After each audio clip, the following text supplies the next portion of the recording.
ఇవాళ 3 నెలలకే ఏ మునిగిపోయిందని మమ్మల్ని తిడుతున్నారు. మా ప్రభుత్వానికి పిల్లి శాపనార్థాలు పెడతా ఉన్నారు. మేము ఇన్ని కార్యక్రమాలు చేసినవే అమ్మ తెలంగాణ ఏర్పడినాడు మనం ఉమ్మడి ఆంధ్రప్రదేశ్ లో అన్నదమ్ములు ఏర్పడితే మన రాష్ట్రానికి వచ్చిన అప్పు 60,000 కోట్లు. కానీ ఇవాళ తెలంగాణలో కాంగ్రెస్ అధికారం గట్టి చూసే నాటికి కేసీఆర్ గారి ప్రభుత్వంలో 7 లక్షల కోట్ల అప్పు ఉందంటే ఒక్కసారి చదువుకున్న వాళ్ళు, లెక్కలు తెలిసిన వాళ్ళు, పైసల విలువ తెలిసిన వాళ్ళు ఒక్కసారి మన రాష్ట్రాన్ని ఎక్కడ అప్రపాలు చేసి ఒక్కసారి ఆలోచన చేయండి. అటువంటి పరిస్థితి నుంచి కేసీఆర్ ఆలోచిస్తే నేనేం చేయాలని చెప్పి టైంకు. కాబట్టి దయచేసి ఒక మాట ఆలోచన చేయండి. మేము చెప్పిన చేసినాం. బరాబర్ 5 సంవత్సరాల అధికారం ఇచ్చిన ప్రతి ఒక్క పని చేస్తాం.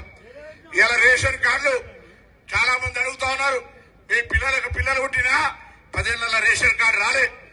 తప్పకుండా ఎన్నికలు కాగానే ఇప్పటికే మీరు ప్రజా పాలన కింద అప్లికేషన్లు పెట్టినారు. అందరికీ కొత్త రేషన్ కార్డులు ఇచ్చే బాధ్యత కాంగ్రెస్ పార్టీదేనే మాట మనం చేస్తా ఉన్నా. దయచేసి కార్యకర్తలు కూడా చెప్తా ఉన్నా, ఊర్లలోకి వెళ్ళినప్పుడు చెప్పండి. ఇలా దయచేసి మీకు ఒకటే కోరుతా ఉన్నాం, కేసీఆర్ గారు మళ్ళీ తీర్థయాత్ర బయలుదేరిండు. మాకు అవకాశం ఇవ్వండి. ఎందుకు అవకాశం ఇస్తే